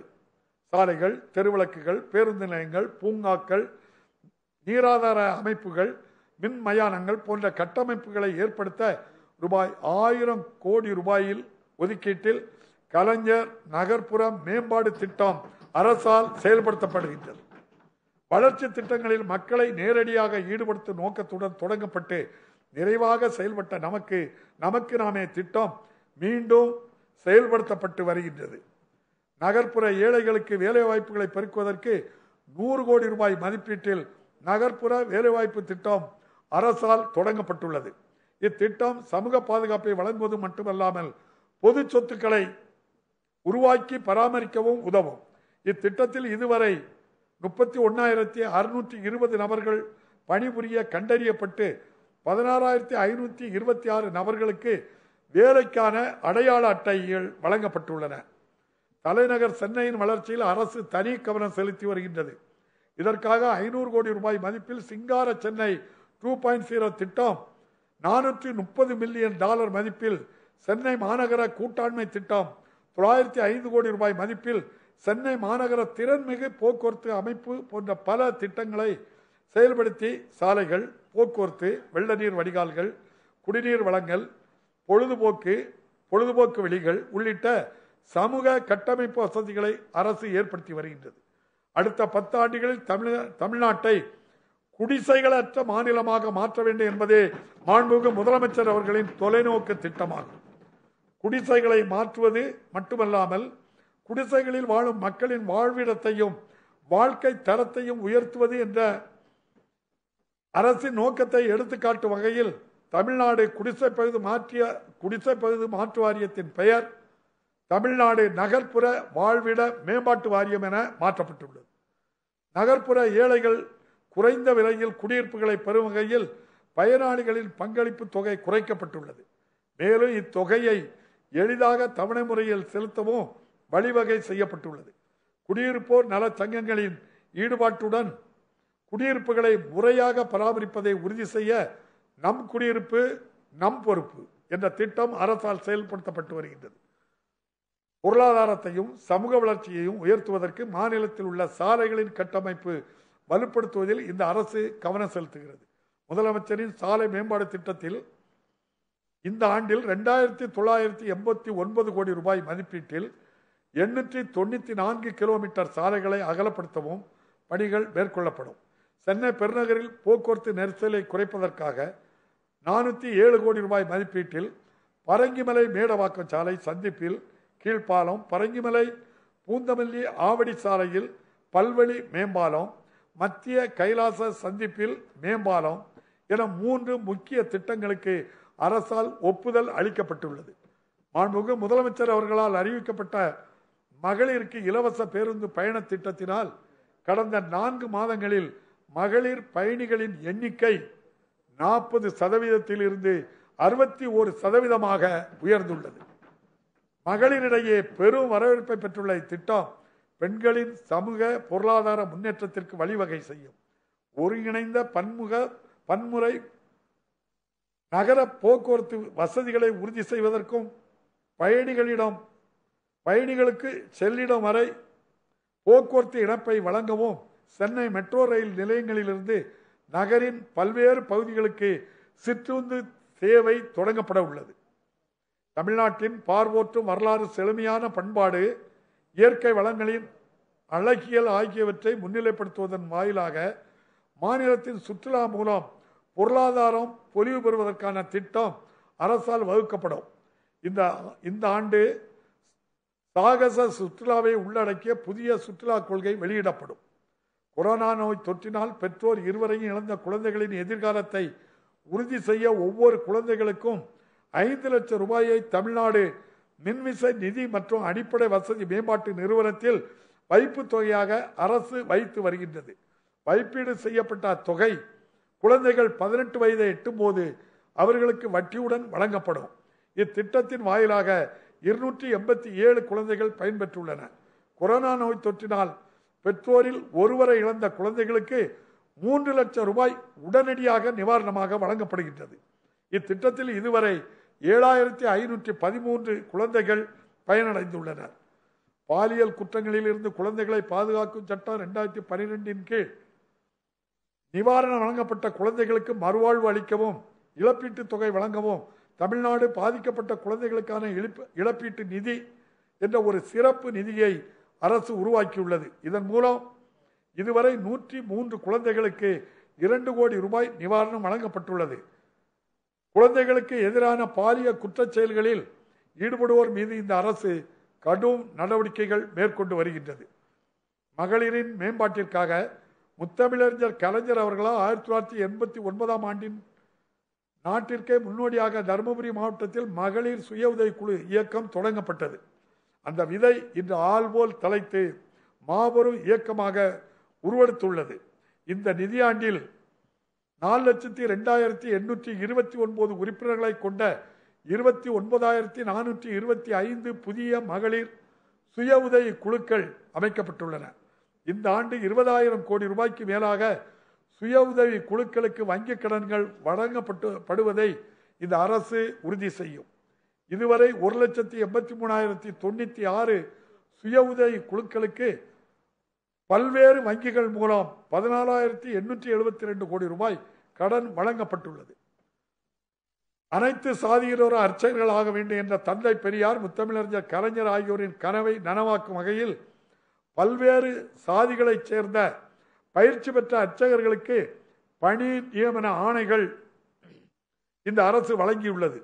இந்த அரசு பொறுப்பேற்ற பின் திருக்கோயில்களுக்கு சொந்தமான சுமார் 1,1628.61 கோடி ரூபாய் மதிப்பில் 432.82 ஏக்கர் பரப்பளவு ஆக்கிரமிப்பு நிலங்கள் மீட்கப்பட்டுள்ளன.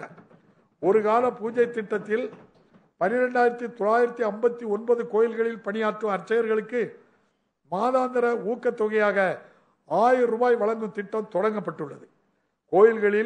கோயில்களிலும் கோயில்களுக்கு சொந்தமான திருமண அரங்குகளிலும் மாற்றுத்திறனாளிகளின் திருமணங்களுக்கு கட்டணம் ஏதும் வசூலிக்கப்படாது என அரசு உத்தரவிட்டுள்ளது. கோயில்களின் வரலாறு, கட்டடக்கலை, பக்தி இலக்கியங்கள் உள்ளிட்ட செந்தமிழ் இலக்கியங்கள் குறித்த புத்தகங்களை வெளியிடுவதற்கு நவீன வசதிகளுடன் பதிப்பக பிரிவு இந்து சமய அறநிலைத்துறையால் அமைக்கப்படும். கோயில்களிலும் மடங்களிலும் கிடைக்கப்படும் அரிய பனை ஓலை சுவடிகளை பாதுகாப்பதற்கான நடவடிக்கைகள் மேற்கொள்ளப்படும். கோயில்களின் வரலாறு, மரபு, பண்பாடு, தமிழ்மொழி தொடர்பான நூல்கள் போன்றவற்றை காட்சிப்படுத்தும் புத்தக கடைகளே முக்கிய கோயில்களில் அமைத்திட ஊக்குவிக்கப்படும். இந்து சமய அறநிலைத்துறையின் கட்டுப்பாட்டில் உள்ள பாழடைந்த திருக்கோயில்களை பழமை மாறாமல் புதுப்பிக்கவும் புனரமைத்து பாதுகாத்திடவும் உரிய ஆலோசனைகளை வழங்கிட மிகுந்த அனுபவம் வாய்ந்த மத்திய மாநில தொல்லியல் துறைகளிலிருந்து ஓய்வு பெற்ற அலுவலர்கள் தொல்லியல் ஆலோசகர்களாக நியமனம் செய்யப்பட்டுள்ளனர். திருக்கோவில் நிலங்களை மீட்டெடுப்பதிலும் திருக்கோவில் சொத்துக்களை சிறப்பாக மேலாண்மை செய்வதிலும் இந்த அரசு மேற்கொண்டுள்ள பல்வேறு முனைப்பான நடவடிக்கைகளை நான் மனமாற பாராட்டுகிறேன். அண்மையில் தமிழ்நாடு தொல்லியல் துறைகளால் மேற்கொள்ளப்பட்ட ஆய்வில் தன்பொருணை என்று அழைக்கப்பட்ட தாமிரபரணி ஆற்றங்கரை நாகரிகமானது 3200 ஆண்டுகளுக்கு முற்பட்டது என அறிவியல் ரீதியாக உறுதி செய்யப்பட்டுள்ளது. ஆதிச்சநல்லூர், சிவகலை, கொற்கை உள்ளிட்ட பகுதிகளில் மேற்கொள்ளப்பட்ட அகழ் ஆய்வுகளின் போது கிடைத்த அரிய பொருட்களை அழகுற காட்சிப்படுத்தும் விதமாக நவீன வசதிகளுடன் கூடிய அருங்காட்சியகம் அமைப்பதற்கான பணிகள் விரைவில் தொடங்கப்பட உள்ளன. தொல்லியல் களங்களை பாதுகாக்கும் வகையில் தொல்லியல் களங்களிலும் முக்கியத்துவம் வாய்ந்த தொல்லியல் இடங்களை சுற்றியுள்ள பகுதிகளிலும் சுரங்க நடவடிக்கைகளை மேற்கொள்ள அரசு தடை விதித்துள்ளது. சமூகத்தில் உள்ள ஒவ்வொரு நபருக்கும், குறிப்பாக சமூகத்தின் விளிம்பு நிலையில் உள்ளோருக்கு சுயமரியாதை, கண்ணியம் மற்றும் சமூக நீதியை உறுதிப்படுத்துவதே திராவிட இயக்கத்தின் அடிப்படை சித்தாந்தம். மாண்புமிகு முதலமைச்சர் அவர்கள் நரிக்குறவர், இருளர் ஆகியோரின் குடும்பங்கள் இருப்பிடத்திற்கே சென்று அவர்களுடைய தேவைகளை நிறைவேற்றியது போன்ற செயல்கள் விளிம்பு நிலையில் உள்ளோர் மீது அவர் வைத்திருக்கும் தனிப்பட்ட அக்கறையை வெளிப்படுத்துகின்றது. பட்டியலின பழங்குடி மக்கள் உரிமைகளை பாதுகாப்பதற்காக தன்னாட்சி அதிகாரங்களுடன் சட்டப்படி அமைக்கப்பட்ட தமிழ்நாடு ஆதிதிராவிடர் மற்றும் பழங்குடியினருக்கான மாநில ஆணையத்தை அரசு உருவாக்கியதன் மூலம் அவர்களின் நீண்டகால கோரிக்கையை நிறைவேற்றப்பட்டுள்ளது. ஆதிதிராவிடர், பழங்குடியினர், பிற்படுத்தப்பட்டோர், மிகவும் பிற்படுத்தப்பட்டோர், சீர்மரபினர் பிரிவுகளை சார்ந்த மாணவர்களின் நலன் கருதி அவர்களுக்கு அளிக்கப்படும் சலுகைகளை உயர்த்துதல், புதிய விடுதிகளுக்கு ஒப்புதல் அளித்தல், புதிய பயிற்சி திட்டங்களை தொடங்குதல் போன்ற பல்வேறு நடவடிக்கைகளை இந்த அரசு எடுத்துள்ளது. மாண்புமிகு முதலமைச்சர் அவர்களின் இடையறா முயற்சியின் பயனாக இளநிலை மற்றும் நிறைநிலை மருத்துவ படிப்புகளில் அகில இந்திய அளவிலான இடஒதுக்கீட்டில் இதர பிற்படுத்தப்பட்டோருக்கு OBCSக்கு 27% இடஒதுக்கீடு சாத்தியமானது. இது போன்ற அனைத்து தொழில் படிப்புகளிலும் அகில இந்திய அளவில் இதர பிற்படுத்தப்பட்டோருக்கு 27% இடஒதுக்கீட்டை உறுதி செய்ய தேவையான நடவடிக்கைகளை இந்த அரசு மேற்கொள்ளும். இவ்வாறு நீதி கட்சியின் காலத்திலிருந்தே சமூக நீதி கருத்துக்களை முன்வைத்து மானுடம் வெல்லும் பாதையில் மற்ற மாநிலங்களை வழிநடத்தி செல்லும் தமிழ்நாட்டின் வரலாற்று பொறுப்பை இந்த அரசு நிறைவேற்றும். பொதுவாக நுழைவுத் தேர்வுகள் கிராமப்புற மாணவர்களுக்கு ஒரு சமனற்ற தளத்தையும் பாதிப்புகளையும் ஏற்படுத்துகின்றன. எனவே தொழில் படிப்புகளில் மாணவர்களின் சேர்க்கைக்கு நீட் போன்ற நுழைவுத் தேர்வுகள் தேவையற்றன என்று இந்த அரசு நிலைப்பாட்டை தொடர்ந்து வலியுறுத்துகின்றோம். சிறுபான்மையினர் நலனையும் வளர்ச்சியையும் பேணி காப்பதில் இந்த அரசு உறுதியாக உள்ளது. தமிழ்நாட்டிலிருந்து ஹஜ், ஜெருசலேம் போன்ற புனித பயணம் மேற்கொள்வோருக்கு மானியத்தை அரசு தொடர்ந்து வழங்கும். சிறுபான்மையினரை கவலையடை செய்த குடியுரிமை சட்டத்தினை திரும்ப பெற வேண்டும் என்ற இம்மாமன்றம் தீர்மானம் நிறைவேற்றியுள்ளது. இத்தீர்மானத்தின் நோக்கத்தை நிறைவேற்றிட தேவையான அனைத்து நடவடிக்கைகளையும் இந்த அரசு மேற்கொள்ளும்.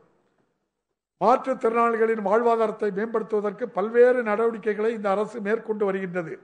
அரசு மற்றும் தனியார் நிறுவனங்களுக்கான உரிய வேலைவாய்ப்புகளை கண்டறியும் நோக்கத்தோடு அனைத்து அரசு மற்றும் தனியார் நிறுவனங்கள் சமவாய்ப்பு கொள்கையை வெளியிட வேண்டும் என்று அரசு ஆணையிட்டுள்ளது. மாற்றுத்திறனாளிகளின் பொருளாதார நிலையை உயர்த்தி அவர்களுக்கு ஏற்ற வேலைவாய்ப்புகளை கண்டறிய மாற்றுத்திறனாளிகள் வேலைவாய்ப்பு மற்றும் வாழ்வாதார மையம் ஒன்றை இந்த அரசு உருவாக்கியுள்ளது. மாநிலத்தில் உள்ள இளைஞர்களின் விளையாட்டு திறனை ஊக்குவிக்க இந்த அரசு விளைகிறது. உலக அளவில் நம் மாநில விளையாட்டு வீரர்கள் பங்கேற்பதை ஊக்குவிக்கும் வகையில் டோக்கியோவில் நடைபெற்ற பாரா ஒலிம்பிக் போட்டியில் வெள்ளிப்பதக்கம் வென்ற திரு மாரியப்பன் தங்கவேல் அவர்களுக்கு மாண்புமிகு முதலமைச்சர் அவர்கள் 2 கோடி ரூபாய் ரொக்க பரிசையும் பணி ஆணையையும் வழங்கியுள்ளார்கள். தமிழ்நாட்டின் பாரம்பரிய விளையாட்டான சிலம்பாட்டத்தினை பாதுகாக்கவும் ஊக்குவிக்கவும் விளையாட்டு வீரர்களுக்கான அரசு பணி இடஒதுக்கீட்டில் சிலம்பாட்டமும் சேர்க்கப்பட்டுள்ளது. இந்த அரசு பதவியேற்ற பின் கொரோனா பெருந்தொற்றின் 2ஆம் அலை, எதிர்பாராத மழைப்பொழிவு என எதிர்கொண்ட அனைத்து சோதனைகளையும் வென்று அவற்றை சாதனைகளாக மாற்றி மக்களின் நலனிற்காக அயராது செயல்படும் அரசாக இந்த அரசு இயங்குகின்றது. இதே வேகத்துடனும் துல்லியத்துடனும் ஒவ்வொரு நாளும் செயல்படுவோம் என்று உறுதியேற்கிறோம். சுயமரியாதை, சமூக நீதி, சமத்துவம், பகுத்தறிவு, அன்புடைமை போன்ற தத்துவங்களை இந்த அரசு கடைபிடித்து வருகின்றது. தந்தை பெரியார், அண்ணல் அம்பேத்கர், பெருந்தலைவர் காமராஜர், பேரறிஞர் அண்ணா, முத்தமிழறிஞர் கலைஞர் ஆகிய உன்னதமான தலைவர்களின் சிந்தனைகள் இந்த அரசின் வழித்தடத்தை தீர்மானிக்கின்றன. மக்களின் எதிர்பார்ப்புகளையும் கனவுகளையும் தொடர்ந்து நிறைவேற்றி இந்தியாவிலேயே மிகச் சிறப்பாக நிர்வகிக்கப்படும் மாநிலம் மட்டுமின்றி தெற்காசிய நாடுகளுக்கே முன்னுதாரணமாக நமது மாநிலத்தை உருவாக்குவோம். மீண்டும் உங்கள் அனைவருக்கும் என் பொங்கல் நல்வாழ்த்துக்களை தெரிவித்துக் கொண்டு காலத்தை வென்ற மகாகவி பாரதியாரின் கவிதை வரிகளுடன் என் உரையை நிறைவு செய்கிறேன். வாழிய செந்தமிழ், வாழ்க நற்றமிழர், வாழிய பாரத மணித்திருநாடு. நன்றி, வணக்கம்.